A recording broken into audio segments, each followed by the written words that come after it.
ये बहुत खुशी की बात है। आप शांति बनाए रखिए। आज ही के दिन आपको याद होगा, या जो हम लोग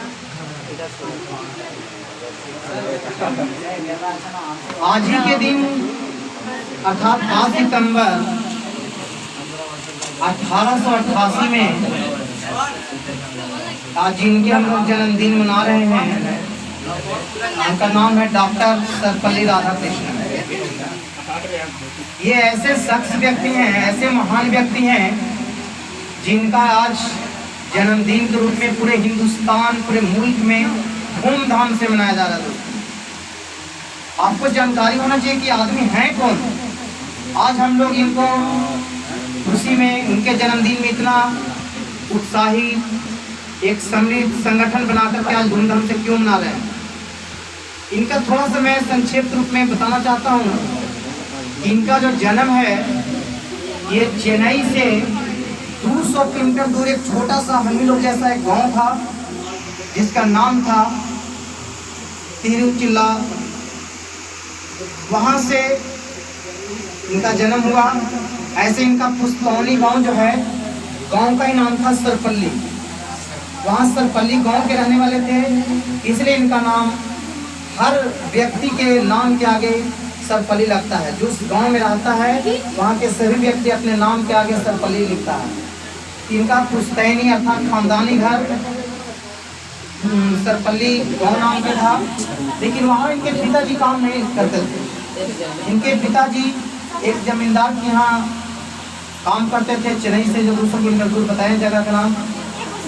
वहीं इनका जन्म कर्म हुआ, रहन सहन हुआ।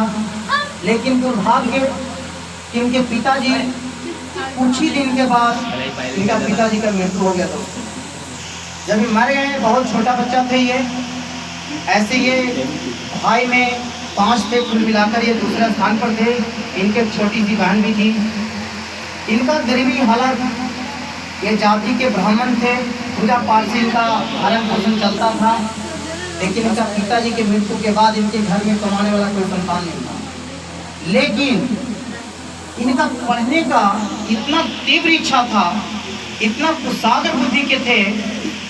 जैसे आप लोग शांति बनाए रखिएगा तभी समझ में आएगा, और इनसे हमें सबक लेने की जरूरत है। आज जो हम लोग एकत्रित हुए हैं खुशी मनाने के लिए, तो क्यों मनाते हैं, इनके विचार को, व्यक्तित्व को समझिए।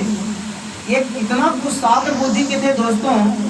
ये अभी आप एग्जाम्पल के तौर पर समझिए, आप अभी 10वीं कक्षा के छात्र हैं। आप लोग कम से कम उम्र किसी का भी यहाँ जो उपस्थित है 12 से कम नहीं होगा, लगभग उतना ही होगा। लेकिन इनका समझिए कि जब इनका प्राथमिक स्कूल में दाखिला होता है, उस समय रहता उम्र हम लोग के 5 साल रहता है। 5 साल में हम लोग पहली कक्षा में जाते हैं या दूसरी कक्षा में जाते हैं, इससे ज़्यादा नहीं। लेकिन जिस स्कूल में पढ़ते थे, ये 8 साल के उम्र में ही बाइबिल जो धार्मिक पुस्तक है उसको ही पूरा याद कर लेते कंठस्थ। अब सोचिए, मात्र 8 साल के बच्चा पूरे बाइबिल को एकदम कंठस्थ हूबहू याद कर लेते। हर धर्म का एक धार्मिक पुस्तक होता है, जैसे इस्लाम धर्म का एक धार्मिक पुस्तक है कुरान, हिंदू का है गीता महाभारत, इसी तरह से उन लोग का बाइबिल है, ये पूरा कंठस्थ याद करते हैं। वहाँ के जो प्रोफेसर थे वो बहुत इनसे आश्चर्यचकित हुए कि इतना इसमें प्रतिभा कहाँ से आया, ये लड़का आगे जाके बहुत कुछ कर सकता था। लेकिन गरीबी दिमाग के आगे बढ़ने से इनको मजबूत करते रहा, बाधा देते रहा। लेकिन फिर भी वहाँ के प्रिंसिपल इनको पढ़ाई को क्रम को देखते हुए इनको स्कॉलरशिप देने का प्रस्ताव किया। सब सहमति से संगठन ने पास कर दिया। इनको इतना कुशाग्र का बुद्धि का बच्चा है, इसको छात्रवृत्ति दिया जाए। तो कुछ पैसा छात्रवृत्ति से मिलते रहा। उसके बाद अपना पढ़ाई जारी रखते रखते अब इनके माता ही सिर्फ बची थी, पिताजी तो मर गए थे। इनकी पढ़ाई आप जानते होंगे कि आज जितना हम लोग को सरकार सुविधा दी है, हर 2 किलोमीटर 5 किलोमीटर के अंदर में स्कूल है, हर गली मोहल्ला में आपको ट्यूशन पढ़ने को मिल जा रहा है। ऐसा सुविधा पहले नहीं था। कोसों दूर जाकर के विद्या ग्रहण किया जाता था। उसी में से ये सर्वपल्ली जी भी कोसों दूर जाते थे। एक बार की बात है, क्योंकि इनके पास इतना गरीबी था दोस्तों कि ये आने जाने की इनके पास साधन नहीं था, गाड़ी नहीं था, व्यवस्था भी नहीं था, पैसा भी नहीं इनके पास था। ये सुनसान रास्ते से जा रहे थे और पहले के लोग चोर डकैत जंगल में रहते थे, जिसके उस समय लोगों के पास ज़्यादा पैसा नहीं होता था। पैसा टूटने क्या होता था, जेवर होता था, चेन होता था, गला में सिकड़ी होता था, कड़ा होता था सोने का चांदी का, यही सब लूटपाट करते थे।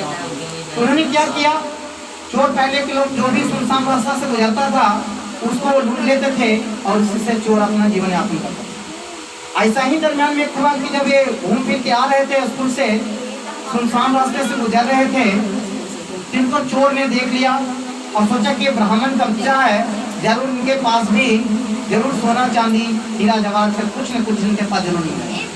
इन्होंने इनको घसीट के जंगल में लाया और उनके चेकिंग किया। ना तो उनके गले में सिकड़ी, ना तो चेन, क्योंकि ये गरीब व्यक्ति थे, कहाँ से पहन सकते थे, इनको खाने का ठिकाना नहीं था। तो इनको क्या किया, धक्का दे दिया, कुछ अवसर भी दिया, गालियाँ भी दिया। इसके पास कैसा एक निकला जिसके पास कुछ भी हम लोग को छीनने के लिए नहीं बता दिया। इन्होंने धक्का दिया, गिर गया। उसके बाद जो है चोर चला गया, देखा कि नहीं है, तो ये उठ कर वहाँ से अपना जान बचा कर भागे। अर्थात ये कहना ये है कि यदि इनके पास उस दिन धन दौलत होता इनकी जान भी जा सकती थी, लेकिन गरीबी ने कुछ पल के इनका जान बचा दिया। इस तरह से इन्होंने फिर भी अपना पढ़ाई रोके नहीं, इतना समस्या आने के बाद पढ़ाई को जारी रखा। जारी रखते रखते इन्होंने आपको बताया कि कुशाग्र बुद्धि के थे ही, इन्होंने बाइबल को कंठस्थ कर लिया था। उससे लोग वहाँ के प्रिंसिपल वगैरह उत्साहित होकर के इनको प्राइज पुरस्कार स्कॉलरशिप देने का काम किया, जिससे पढ़ाई इन्होंने जारी रखा। एक बार की बात है, ये जब अपना प्राथमिक जो पढ़ाई होता है वो जब खत्म हुआ तो उच्च स्तर की पढ़ाई के लिए इनको अपने गांव से काफ़ी दूर जाना था।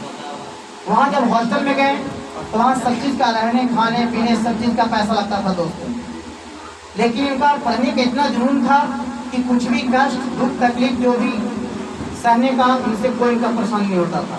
सबको वो आने वाला दिन में अच्छा भविष्य होगा, अच्छा देश के अच्छा शख्स मिलेंगे, ये सोच करके उन्होंने सारा परेशानियों को झेलते हुए एक बार की बात है दोस्तों, जो इनका इतना गरीबी था उनका खान करना मैंने जितना भी इनके बारे में कहा जाए बहुत ही कम है। क्या बात है, एक दिन जब हॉस्टल में रहे तो खाना के लिए अलग से होटल में खाना पड़ता था।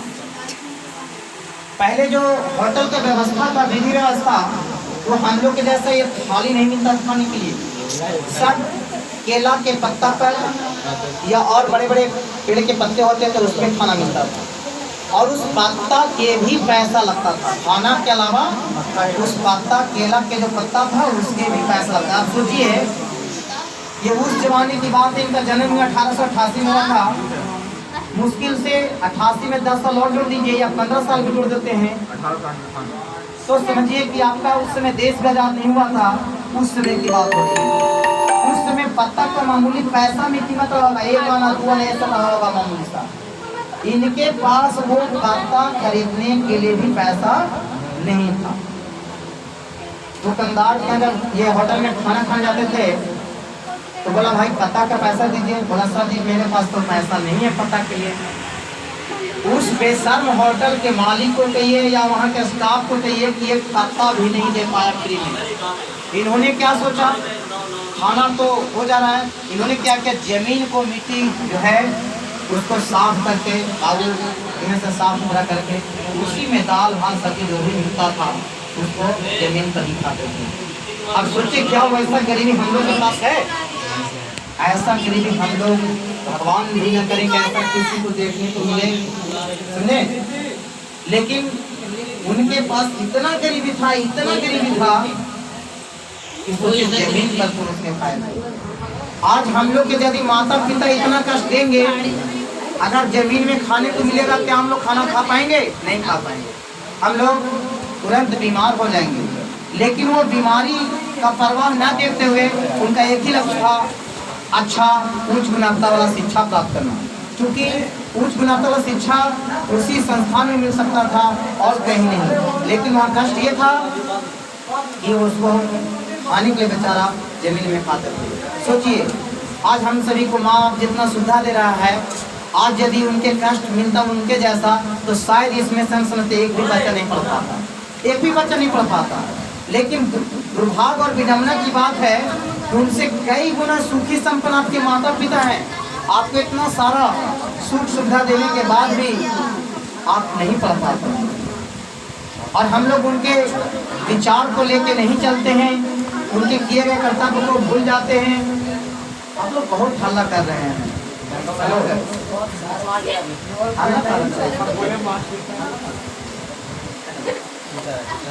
तो ये आदमी सोचिए, इतना कष्ट करने के बाद भी इस तरह से पढ़ाई जारी रखते हुए, इनके माँ ने, क्योंकि विधवा माँ है, उस समय दहेज प्रथा बहुत ज़्यादा थी, आज से भी ज़्यादा थी।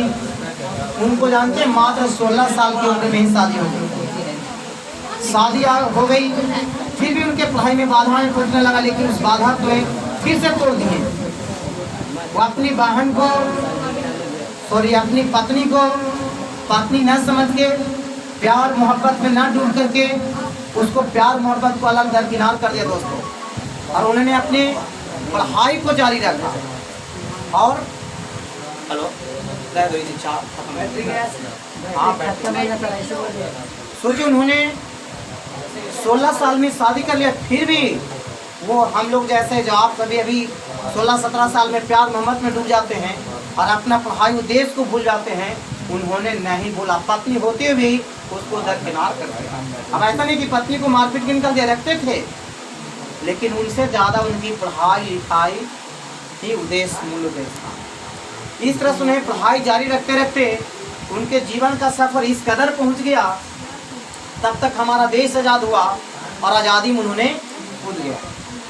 जब देश आज़ाद हो गया, देश आज़ाद होने के बाद हमारे देश में एक सर्वोच्च पद रखा गया, राष्ट्रपति। उसके बाद दूसरा जो मुख्य पद रखा गया, प्रधानमंत्री। आप सभी जानते हैं, लेकिन कार्य के हिसाब से प्रधानमंत्री और नाम के हिसाब से राष्ट्रपति सबसे बड़ा पद है। तो उस समय हमारे देश में राष्ट्रपति के रूप में डॉक्टर राजेंद्र प्रसाद, जो बिहार के रहने वाले हैं, सारण जिला के, उनको चुना गया।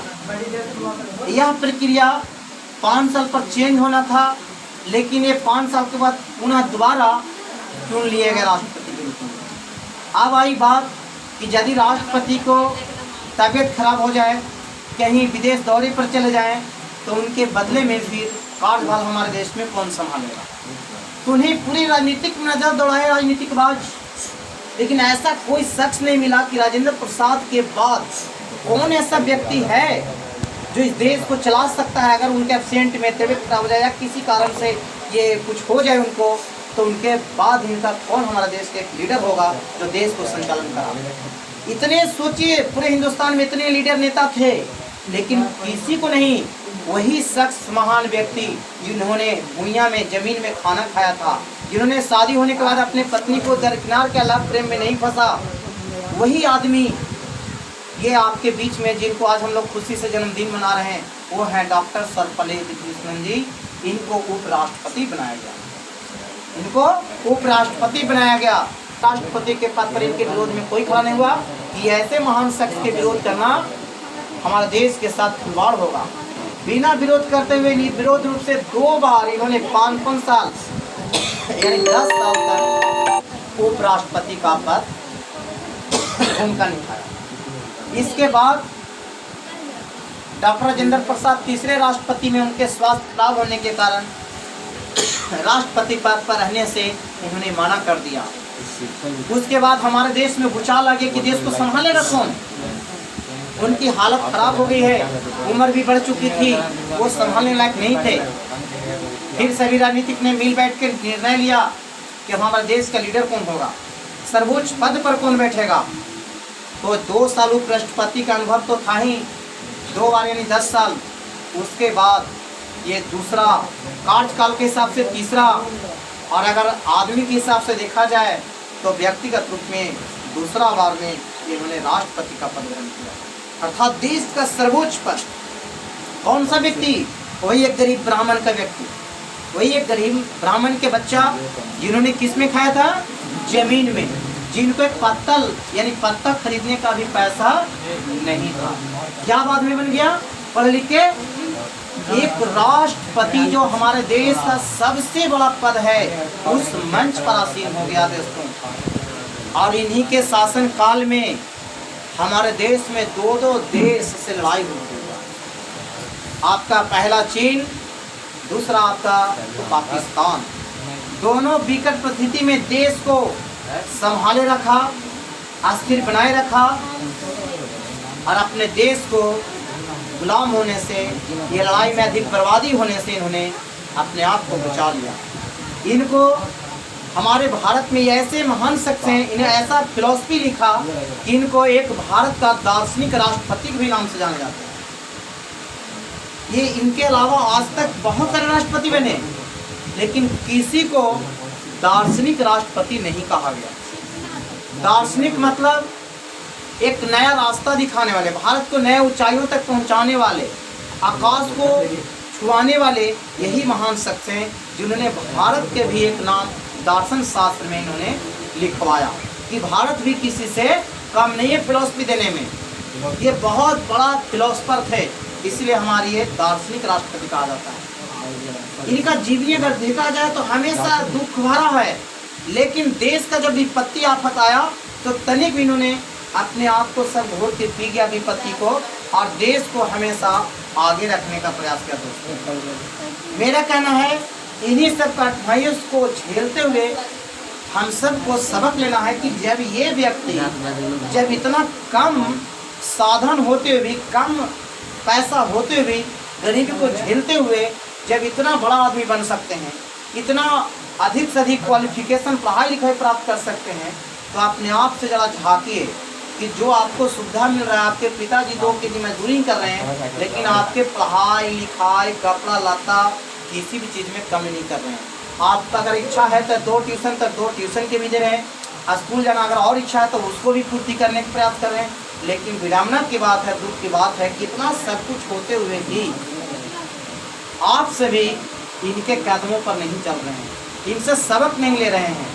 सोचिए, पूरे हिंदुस्तान इनको प्राइज के रूप में सेलिब्रेट करने के लिए आज पूरे हिंदुस्तान में सोचिए कौन ऐसा व्यक्ति नहीं होगा, कौन ऐसा संस्थान नहीं होगा जहाँ पर इनका खुशी यानी जन्मदिन नहीं मनाया जा रहा है। लेकिन हम लोग आपस में ही तू मैं करते हैं, सही से पढ़ाई लिखाई नहीं करते हैं, और ये सब खुशी का चीज़ है, ये आप लोग हमेशा मनाइए, इसमें कोई जोर जुलूम नहीं है। ये मनाया इसलिए जाता है कि इनकी बातों को याद करने के लिए। आज हम लोग 26 जनवरी और 15 अगस्त और बापू जी का जन्मदिन पूरे हिंदुस्तान में क्यों धूमधाम से मनाते हैं? इसका मनाने का एक ही उद्देश्य है कि हमारे जो पूर्वज हैं, हमारे जो स्वतंत्रता सेनानी हैं, कैसे गुलामी से मुक्त कराया है, उसकी एक झलक दिखाना, एक झलक दिखाना कि देखिए, जो आप आज जिस देश में रह रहे हैं, जिस गांव शहर में रह रहे हैं, जिस आज़ादी के साथ घूम रहे हैं, फिर रहे हैं, पढ़ लिख रहे हैं, जो साधन मिल रहा है, ये आपके पूर्वज और जो बहुत सारे वीर पुरुष हैं, महापुरुष हैं, ये इतना आसानी से नहीं प्राप्त किए थे दोस्तों। इसके लिए बहुत सारी माताएं अपना पति को खो दिए थे, बहुत सारा माँ जिनका सिंगल ही बेटा था, रो रो करके, रोते हुए भी, रुबाई में भी उनका हंसी था, उन्होंने खुशी खुशी उनको चंदन लगाता था, बोलता था बेटा जा, आज से तू भारत माँ का बेटा है, तुम वहीं बेटा भारत माँ को नाम झुकने नहीं देना, तुम मरा जाना। सोचिए वो समय की माँ कैसी थी, बहनें कैसी थी, सोचता था एक ही भाई है, अगर मरा जाएगा तो मेरा राखी किसको बांधेंगे, सुन हो जाएगा। फिर उन्होंने अपने समझा कि भारत के जो इतने वीर पुरुष हैं वही मेरा भाई है, वही मेरी माँ है, और अपने बेटा को, पति को न्यौछावर करके और ये देश से आज़ाद करवाया, और आपको ये गोल्डन देश आपके हाथ में रखा कि आज़ादी से पढ़ें बढ़ें और होनहार बने। लेकिन आप उनके कदम पर थोड़ा सा भी 1% भी यदि चल जाए ना, ये सब महापुरुष के बताए गए बात का अगर पालन करें, 1% भी अगर चले हम लोग, तो हम लोग भी ऐसे महान पुरुष बन सकते हैं। अगर इतना नहीं बन सकते तो अपने गांव में तो रोशन कर सकते हैं, और थोड़ा मेहनत करें अपने समाज में, ब्लॉक में, जिला में, अगर ज़्यादा करेंगे तो राज्य में, अगर चाहेंगे तो देश में अपना नाम रोशन करेंगे। और आप ही में से तो कोई शख्स है, आप ही में से तो इंसान है जो आज कोई क्रिकेट में महान कृतियाँ स्थापित कर रहा है। आप ही लोग में इस लड़की में तो है बहुत सारा पीवी सिंधु जो गोल्ड मेडल जीत के ला रही है विदेशों से। ऐसे ऐसे बहुत सारा मैरी कॉम, सोचिए बॉक्सिंग खेलती है, आप ही लोग में से तो है। ऐसे बहुत लड़कियां हैं, फिल्म इंडस्ट्री में है, नेता में है, आपका शिक्षिका में है, किस क्षेत्र में नहीं है। ट्रेन चला रही है, एरोप्लेन चला रही है, कार चला रही है, आज किस चीज में नहीं है। फाइटर जेट चला रही है। भागलपुर के तो 2 बहनें हैं जो फाइटर जेट चलाती है, सोचिए लड़ाकू विमान चलाती है, वो कैसी लड़की है। तो आप ही लोग में से तो कोई संस्थान में पढ़ा होगा, कोई स्कूल में पढ़ा होगा, आप ही जैसा तो उसको भी कोई गुरु ज्ञान दिया होगा, और क्या इसी तरह से आपकी जैसा लापरवाही बरतता था। मेरा कहना है कि आप भी एक जुनून पैदा करिए अपने अंदर, एक टारगेट लक्ष्य को निर्धारित करिए, और उस लक्ष्य को प्राप्त करने के लिए आप उस पर हमेशा अग्रसर रहिए। करत करत अभ्यास ते जड़मत हो तो सुजान, रसरी आवत जात ते सिर पे पलट निशान। आप याद सुने ही होंगे। इसका तात्पर्य यही हुआ कि बाबू बार बार यदि मेहनत करोगे, बार बार मेहनत करोगे, तो जो बातें आपको नहीं समझ में आ रही है, जो चीज़ आप नहीं कर पा रहे हैं, सक्सेस नहीं हो रहे हैं, आप विफल हो जा रहे हैं, एक न एक दिन आप सफल हो जाएंगे।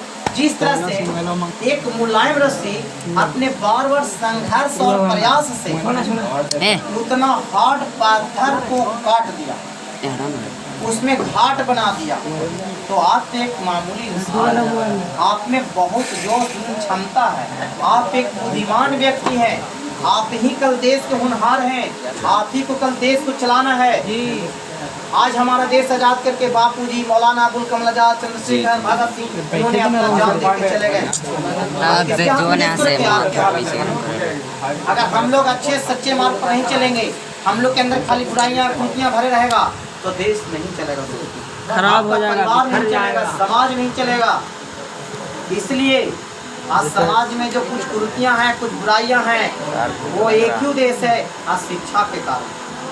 और हम लोग किस लिए एकत्रित हुए हैं, किस जगह आज हम लोग एक ट्यूशन संस्थान में आते हैं शिक्षा लेने के लिए। शिक्षा सिर्फ किताबी ज्ञान ही नहीं चाहिए, आपको बाहरी ज्ञान मतलब व्यवहारिक ज्ञान भी आपके अंदर होना चाहिए। आप पढ़ने में खूब तेज हैं, आपको अगर 10 को मैथ्स बनाना चाहे 10 सेकेंड में बना रहे हैं, लेकिन आप किसी बड़े छोटे का कोई अदब नहीं रख रहे हैं, आप उसको रेस्पेक्ट नहीं घर में कहते हैं, तो गांधी जी का कहना है कि ये आपके लिए अच्छा शिक्षा नहीं है। आपको सबसे बड़ा है संस्कार। संस्कार आपके अंदर कूट कूट कर भरा होना चाहिए। आप जिस धर्म को पालन करते हैं, आप इस धर्म को सच्चे दिल दिमाग से पालन करें। कोई धर्म में बुराई नहीं है, सब अपने अपने हिसाब से अच्छा है, सिर्फ उसको पालन करिए।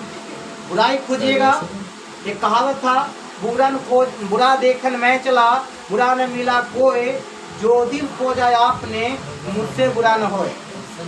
इसका कहना यह दोस्तों कि अगर हम जिस चीज को ढूंढने चलेंगे ना, वही मेरे सामने नजर आएगा। अब हम छोटा सा उदाहरण दे रहे हैं कि आप फिल्म देखने जाते हैं तो उनमें भिन्न भिन्न कैटेगरी के लोग जाते हैं, उसमें शिक्षक भी जाते हैं देखने, उसमें चोर भी जाते हैं, उसमें नेता मंत्री भी देखते हैं उस फिल्म को, एक ही फिल्म को, लेकिन सब का अलग। लोग नाई लोग भी जाते हैं देखने, नाई मतलब हजाम बाल काटते। आप जानते हैं सब कुछ फिल्म से अपना अपना लाभ लेता है। देखिए फिल्म एक है, लेकिन उससे लाभ हर व्यक्ति अपना अपना हिसाब से लेता है। अब उदाहरण के लिए यदि गुंडा बदमाश है, लुटेरा है, तो उस फिल्म में लूटने वाला भी काम होता है, तो वो देखता है कि कैसे बैंक लूटा, कैसे ताला काटा, किस तरह से उन्होंने नहीं पकड़ाया, पुलिस की गिरफ्त से बाहर हो गया, तो वो ऐसे ही दिमाग लगाता है कि चलो अब हम ऐसे ही काम करेंगे। सोचिए वही फिल्म में से वो चीज़ हासिल करके आया। उसी को यदि एक नाई से पूछा जाए, बोला क्या देखा, बोला जानते हम तो एक नया स्टाइल का बाल काटना सीख गया, तो हमारा 10 रुपया ज़्यादा ले गया, अब हम ये हनी सिंह वाला ना काट के हम और दूसरे वाला स्टाइल वाला काटेंगे। तो वो क्या होगा, वो 2 पैसा वो भी कमाना। उसी फिल्म के और शिक्षक से पूछा कि आपने क्या देखा, शिक्षक जो है अपना नजरिया से देखा, उसको कुछ नहीं समझ में आया। वो देखा कि जो गलत किया उसका गलत रिजल्ट मिला, अच्छा किया जो अच्छा मिला। इसलिए हम लोग के दोस्तों शिक्षक वाला गुण को अपनाना है, यानी अच्छे विचारों को लेना है। देखिए मेरा कहना है कि हर समाज में, हर व्यक्ति में कुछ अच्छाई है, कुछ बुराई है, तो हमको आपको अच्छाई को ग्रहण करना होगा। हर व्यक्ति में ऐसा नहीं कि हम एक टीचर हैं तो हमें भी एकदम 100% खाली अच्छाई में रहेगा, हमें भी हो सकता है कुछ बुराई है, लेकिन आप हमसे क्या बुराई लेके क्या फायदा होगा, आपका विचार गंदा होगा। इसलिए हर व्यक्ति में, हर स्टूडेंट हो, छात्र हो, माता पिता, सभी कोई पूर्ण नहीं है दुनिया में, कुछ न कुछ % अपूर्णता रह ही जाता है ना। बहुत सारे वैज्ञानिकों ने बहुत सारा रिसर्च किया है, वो भी रिसर्च करता है तो लिखता है 99% इसमें से 1-8% जो है कुछ न कुछ अशुद्धियाँ रह जाती हैं। तो हमें उसको इग्नोर करके अच्छाइयों को ग्रहण करना है। यानी मेरा कहना है इन सारे बातों से हम ज़्यादा समय नहीं लेंगे क्योंकि अगला बैच भी उनका भी समय हो गया। तो आप सभी कोई दिमाग में गलत सलत ना बैठाएं, आप शांतिपूर्वक, खुशी का चीज़ है, कोई जोर जुलूम का चीज़ नहीं है, ये सुरक्षा से मनाया जाता है। आज के दिन जो है शिक्षकों को रेस्पेक्ट करने का दिन। शिक्षक चाहे वो पढ़ाई लिखाई का हो, चाहे जिस चीज़ का, आज एक शिक्षक आपका एक बच्चा भी हो सकता है।